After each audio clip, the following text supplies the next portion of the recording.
Hello! Magandang hapon sa inyo. We are here to our new session again with our lesson for today, which is about the arrays. So I just want to know if you're okay and kamusta naman kayong lahat. Sana ay nasa maigi kayong kalagayan and please stay at home. We'll be having this discussion for a while. Arrays that will be prepared by you, my me pala, your teacher. So let's start. Are you ready?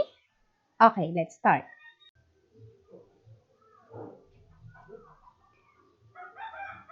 So let's have the discussion regarding an array. Let's discuss what is an array. When we say array, it stores a multiple data items of the same data type in continuous block of memory, divided into number of slots.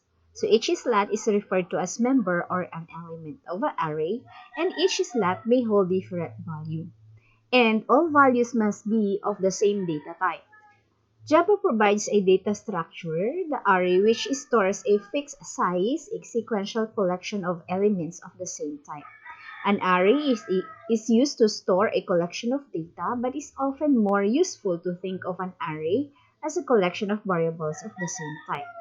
Instead of declaring individual variables such as number 0, number 1, etc. up to number n, you declare an array variable such as a number and use numbers 0, numbers 1, and 2 and to represent an individual variables. So how do we access an array of elements? We are using the index number or subscript that is assigned to each member of an array, allowing the program to and the programmer to access the individual values when necessary. It always begins with 0, as you all know, and the practice is zero indexing that is very common to many programming languages. It may help to think of the first array member as being 0 members of the away from the beginning of an array. So let's have this element. So each element or array will start by an index of 0, 1, 2, 3, 4, up to n. So array notation the array must be declared. List of data type, followed by a set of square bracket, followed by an identifier. So this is the syntax of how an array be declared. So we have the data type, but every data type, it should be a square bracket and an identifier. This is an example. So this is a type of data type, the square bracket, and of course the identifier. Always take note that Java uses bracket instead of parentheses for an array so as not to confuse with the methods. You must construct the array and specify the length with a constructor element. Say for instance, you have here the age and you are going to accept an age for up to 100. It will not be 1 to 100 but 0 to 99. So often, an array is declared and constructed in a single statement, such as this one. So how do we declare an array? In Java, here is how we can declare an array. So again, there is a data type, an array name. The data type can be any of the primitive data types such as integer, character, double, byte, or any other data type that you want to use. The array name is the identifier, or shall we call the variables that you can use. To create an array, you can create it by using the new operator with the following syntax. We have the array variable is equal to new and then data type and then the size of the array. The above statement does two things. Number one, it creates an array using new data type, which is the array size.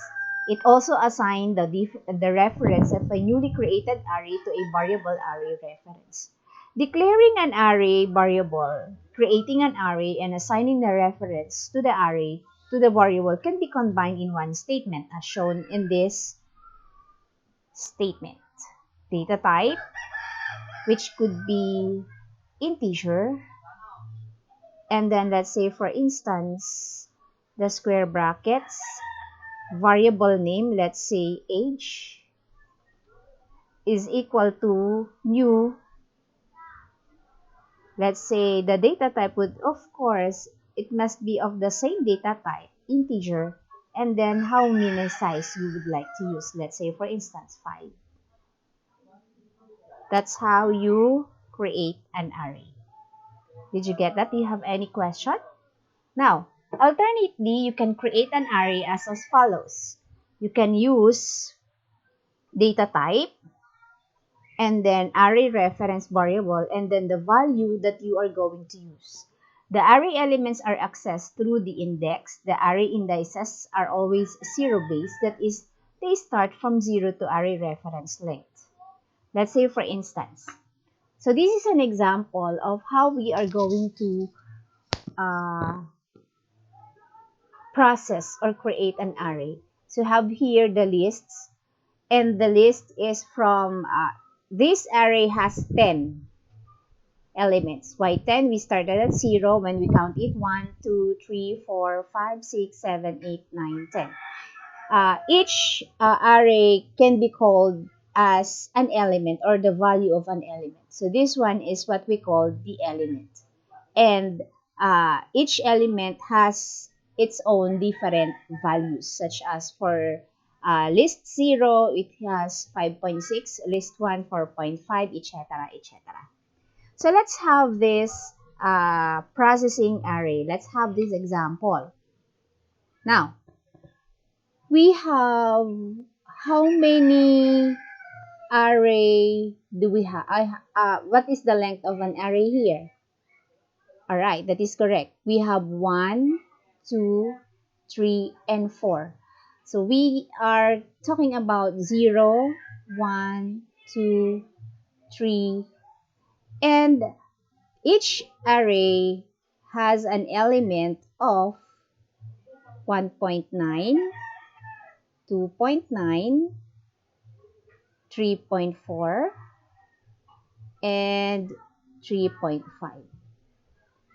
Now, in this case, it says that the array must be printed of the array elements.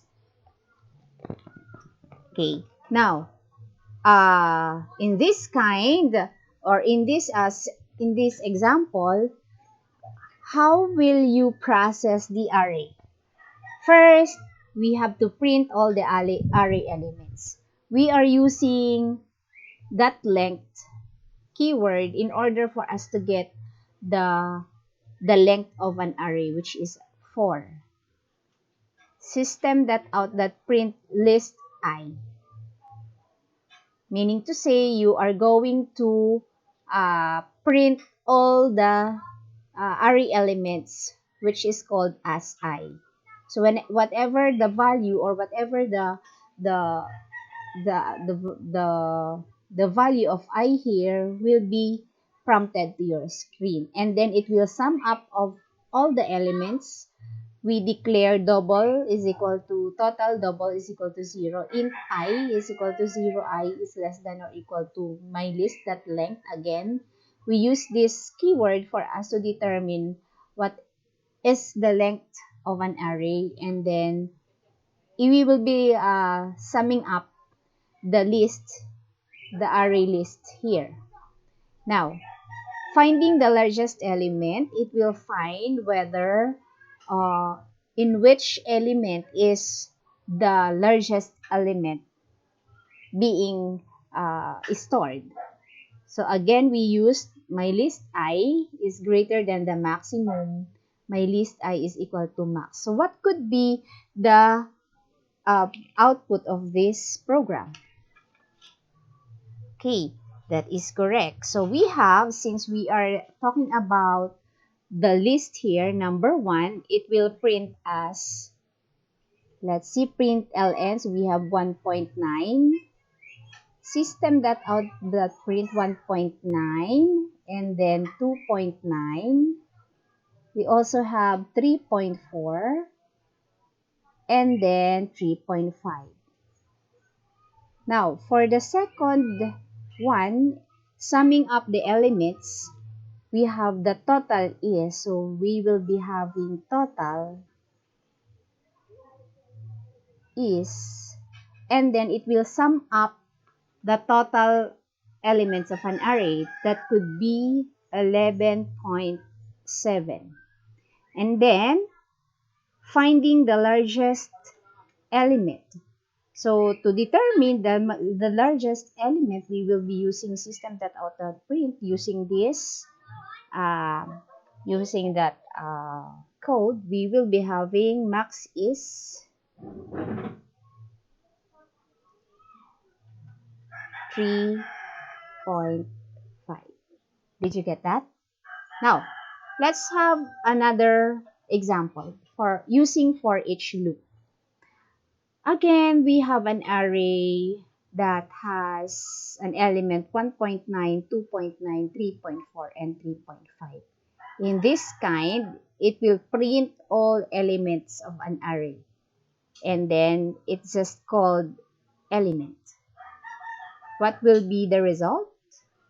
That is correct. Since we use printn, ln, we have 1.9, 2.9, 3.4, and 3.5. That's the result. What about this one? Passing array to method. Just as you can pass primitive data types values to methods, you can also pass arrays to methods. For example, the following method displays the elements of an array. So we have here a void print array, and then it will print the array element. So you can invoke the passing of an array. For example, the following statement invokes that the print method to display could be, let's say for instance, we declared 3, 1, 2, 6, 4, and 2. Of course, the result would be this one as well. Returning an array from the method. A method may also return an array. For example, the method shown below, or in this example, returns an array that is the reversal of another array. Reversal of another array. So, what could be the output? Of course, if we are going to use this one, it will just reverse the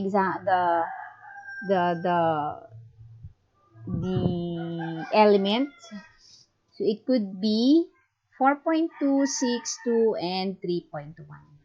Kasi ni-reverse lang natin siya using reverse function, and we just return an array from the method. Sinabi kasi natin na we have to return. Alright, let's have another example.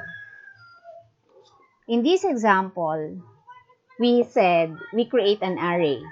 An array has a variable age. This array has how many elements? Okay, that is correct. We have 5 elements. What are the value of each element? So we have, let's say 1, 2, 3, and then 4. And then the value of array 0 is 12. This is 4. This is 5. This is 2. And this is 5. Now, we are going to access the array elements. So, we use the for loop. Int I is okay. Since we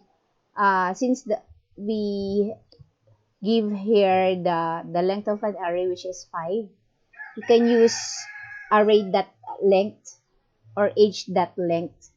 Instead of 5, you can use age.length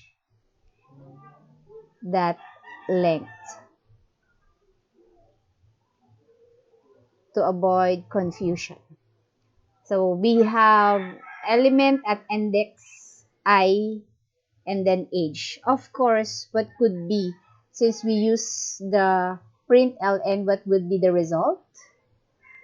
Okay, That is correct. So we have the result as element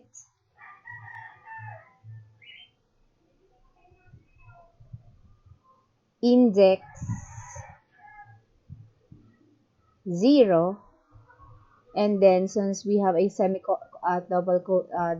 colon here, and then it calls hi, so 0, ano yung function niya? So, ano yung value niya? Of course, 12. And then, it will again copy index 2, 1. What would be the value? 4. Index 2, what would be the value? 5. Index 3, what would be the value? 2. And index 4, what would be the value? 5. So this will be the output for this program. Another example. We have here an age again, and the value of age, or the size of the age, is 5. So this will be the size. Now, we insert an element to the third element. Insert 14 to the third element. So let's say, for instance, that we have 0, 1, 2, 3, and 4. We said that we have to insert the third element, insert 14 to the third element, which is the third element, 0, 1, 2. So this will be 14. We said that we have to insert at the first element, 34. And then, using the for loop, we access the array element, and we get the length of the array, which is equal to 5. We said that element at index I, so we are determining the index, let's say 0, colon, and then 34. Now, let's proceed. It will print element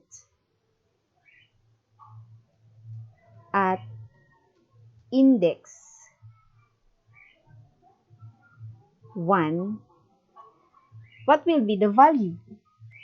That is correct. Because we did not insert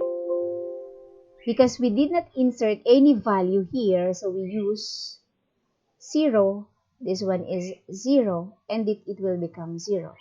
So it will be 0, index 2 will be 14, index 3 will be 0, and 4 will be another 0.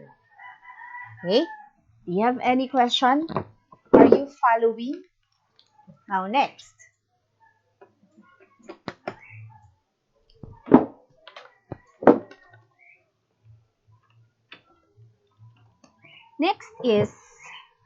Let's have the next example.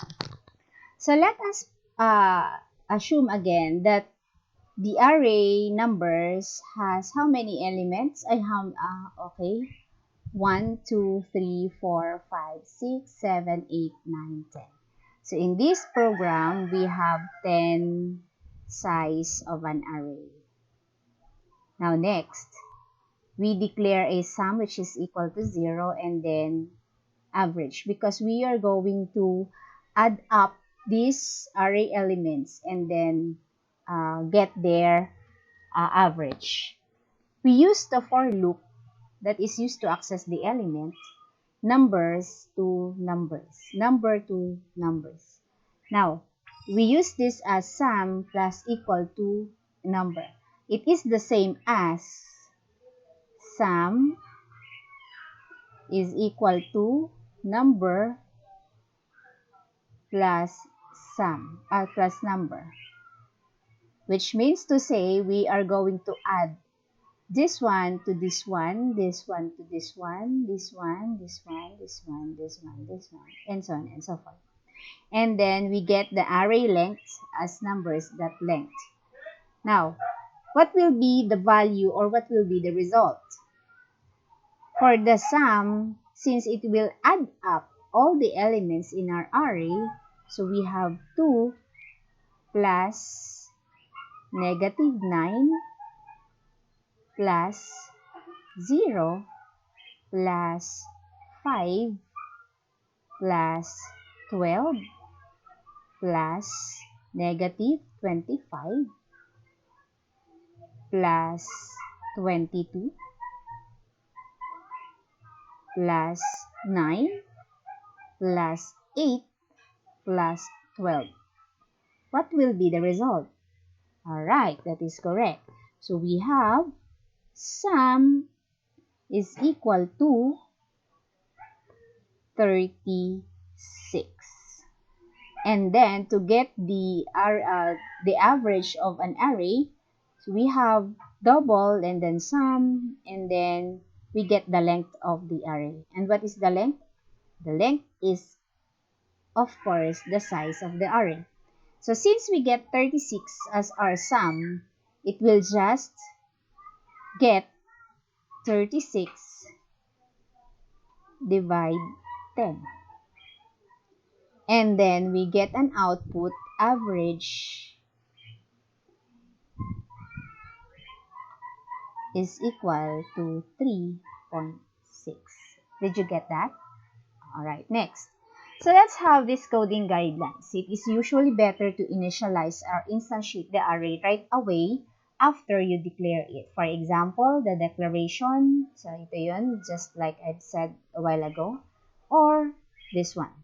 The elements of an array have indexes from 0 to n.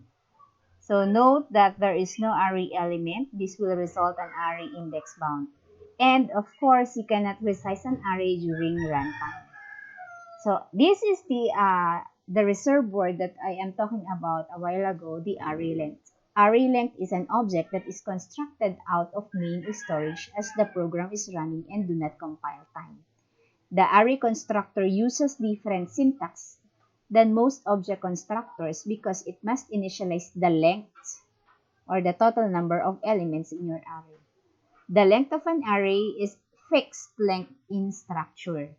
The length field of an array returns the size of the array.